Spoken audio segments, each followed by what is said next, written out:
Okay, here we have the Whirlpool WED9290FW, which is the first in the US large capacity 7 cubic feet full size ventless heat pump dryer, which is something that we need for our passive house. Nice thing about this new Whirlpool is that it's full sized and not one of the smaller units that you typically find in Europe. There's only one other model at this point in the US, and that's made by LG, but that is a vented dryer.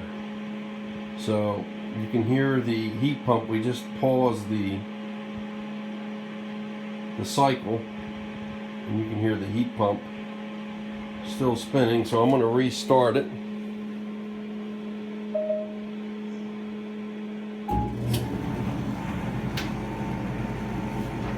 It's a little bit louder than typical.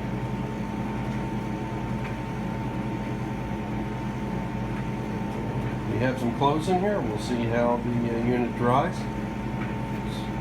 Have it on a normal cycle, just indicating about an hour and 22 minutes to completion.